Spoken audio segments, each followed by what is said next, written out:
الحمدللہ والصلاۃ والسلام علی رسول اللہ اما بعد۔ آج اعتکاف کے کچھ فائدے سے بات فرمائیں۔ حضرت عبداللہ بن مسعود رضی اللہ تعالی عنہ سے مروی ہے، فرماتے ہیں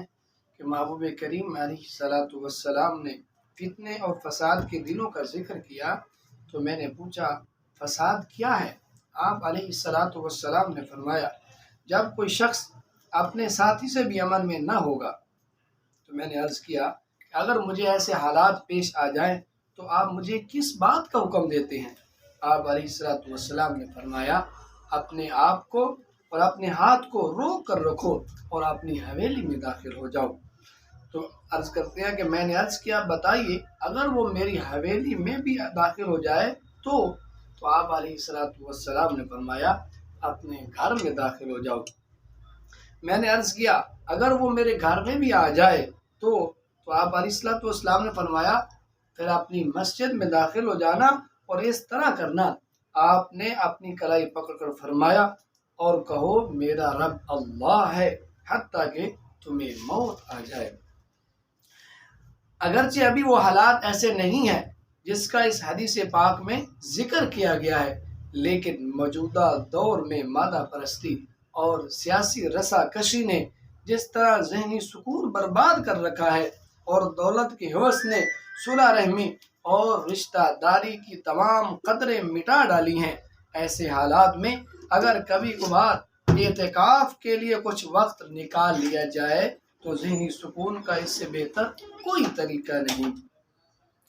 اعتکاف کے دنوں میں آدمی لوگوں کے شر سے محفوظ رہتا ہے، کیونکہ مخلوط ماحول میں کوئی شخص اس کے سامنے کسی کی غیبت کر کے اسے ذہنی اذیت میں مبتلا کرتا ہے تو کوئی آدمی دوسروں کی چغلی کر کے ذریعے اسے روحانی نقصان پہنچاتا ہے۔ غرض ہے کہ لوگ دوسروں کے بارے میں طرح طرح کی باتیں کر کے اور ان پر تہمت لگا کر ایک نیک شخص کی زندگی تو بھر کر دیتے ہیں اور وہ روحانی طور پر اپنے آپ کو سخت پریشانی میں مبتلا دیکھتا ہے۔ ایسے حالات میں اعتکاف ہی اسے اس ذہنی قرب سے نجات دے سکتا ہے۔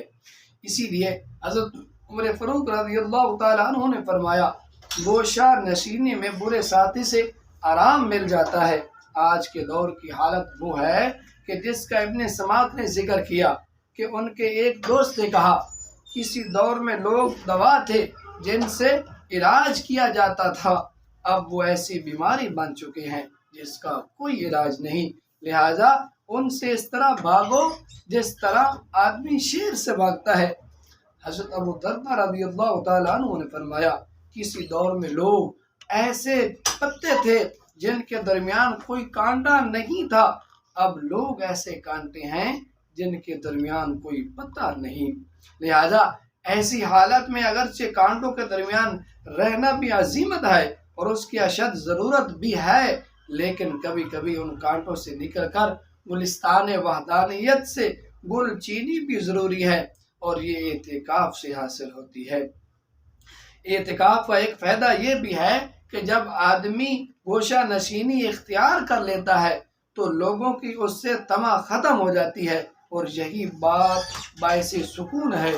اس لیے کہ جب طمع و لالچ کرنے والے لوگ زیادہ ہوں یا ایک ہی ہوں اور یہ شخص ان کی خواہشات کو پورا نہ کر سکے تو دشمنی اور نفرت پیدا ہوتی ہے۔ اسی طرح جب اسے دوسروں سے کوئی طمع ہوگا اور وہ پورا نہ ہوگا تو اس کے دل میں بدگمانی اور نفرت پیدا ہوگی۔ علاوہ ازیں مومن کی توجہ کا مرکز بارگاہ خداوندی ہے، اس لیے جب وہ اعتکاف بیٹھتا ہے تو لوگوں سے امیدیں قائم کرنے کی بجائے صرف اللہ تعالیٰ کی بارگاہ میں دست سوال دراز کرتا ہے، لہذا چند دنوں کے لیے صحیح کچھ وقت تو اس عظیم مقصد کے لیے بھی مل جاتا ہے۔ دعا ہے کہ اللہ تعالیٰ ہم سب کو اعتکاف کرنے کی توفیق عطا فرمائے۔